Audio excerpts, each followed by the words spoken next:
So we have Jaron Boots Ennis unifying, or attempting to unify, I should really be saying, this Saturday against Staniones. Now, Boots Ennis, there was a lot. Okay, his last couple of performances, he hasn't set the world alight the way he was a couple of years ago. I was first made aware of Boots Ennis in 2019. At the time, I was very high on Virgil Ortiz, and obviously I still am. I think he's a tremendous fighter.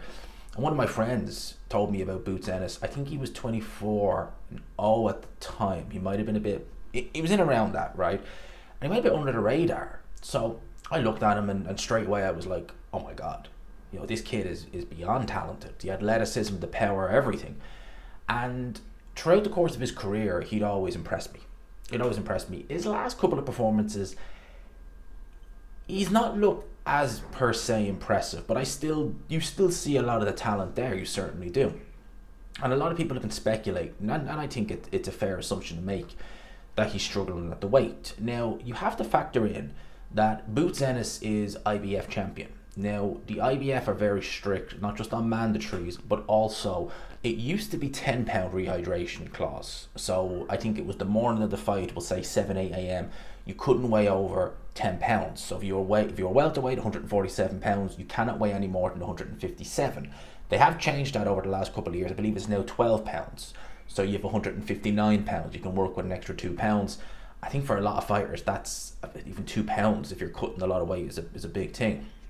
So that obviously didn't help Boots Ennis, I don't think. If you are struggling to make weight, and I don't like it from the IBF, I really don't. I think it's just unnecessary. If you've made the weight, and leave him be. So I don't think that helped him. Now, this fight being a unification, and I will get to the purpose of this video now in a sec. This fight being a unification, the IBF, it was Crawford and Dongo. And I think Terence Crawford at the time was really struggling at 140. That's always a worry that they have the £12 or the £10 as it was back then rehydration clause. They waived it for that particular fight back in 2017 because they wanted undisputed. They didn't want to be the odd one out.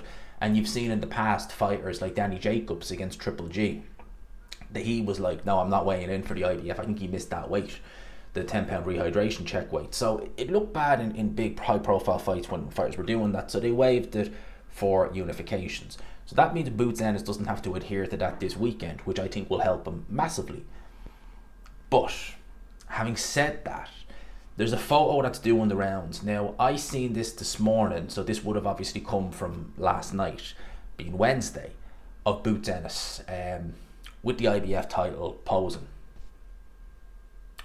I'm actually worried for him. Not for Staniones.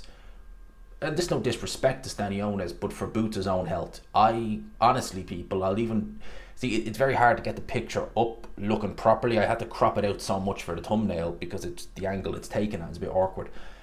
But people, he honestly looks, and I mean he looks horrific.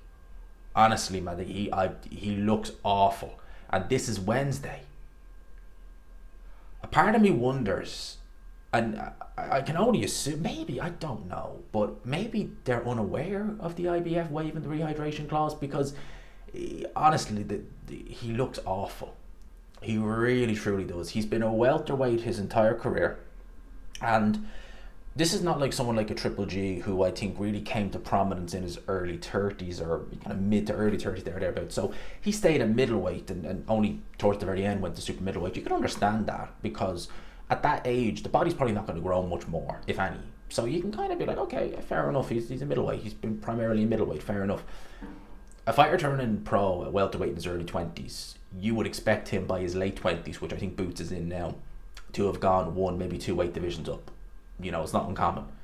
A new way is, I know it's a different thing because those weight divisions are very small, but he's gone from 108 all the way up to super bantam, and he's probably going to go to featherweight before long, maybe even above featherweight.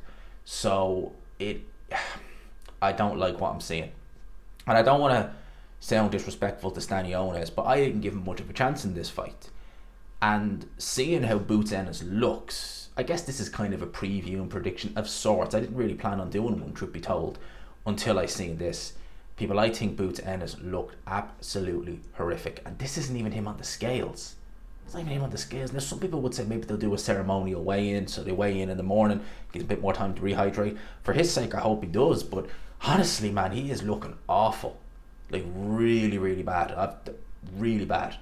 So I really do hope, win or lose, that this is his last fight at 147, because I kind of, yeah, I used to think it was the weight, the rehydration clause with the IBF didn't help things, and I thought maybe that was the real Achilles heel. It's 147. That's the Achilles heel. Get out of there. Up to 154 with you. Do not stick around at this weight after this respective fight, win or lose, because I think all that's going to happen is it's just going to get harder and harder. And I heard years and years ago, it was, I forget who it was, said that even if you're not in, who was it? It might have been Barry McGuigan or someone like that, said that even if you're not in hard fights, making that weight takes it out of you and it shortens your career. And if you're having to absolutely kill yourself, as it looks Boots Ennis absolutely is, what's it worth? You know? So yeah, I shocked me seeing those images. Well, that image, I should really be saying. Awful. He looked absolutely awful. He really truly did. So I'm still going with him to win this weekend, but no great degree of certainty. Not like I had a lot of certainty that he would win prior. Not now. Really, really not now. But let me know your thoughts in the comment section below. Boots Ennis, have you seen the image of him? What do you think? I think he looks awful. Awful. Let me know your thoughts. Hope you enjoyed it, people. Smash the like button if you could. Hit subscribe, of course, if you haven't already. And until next time, peace.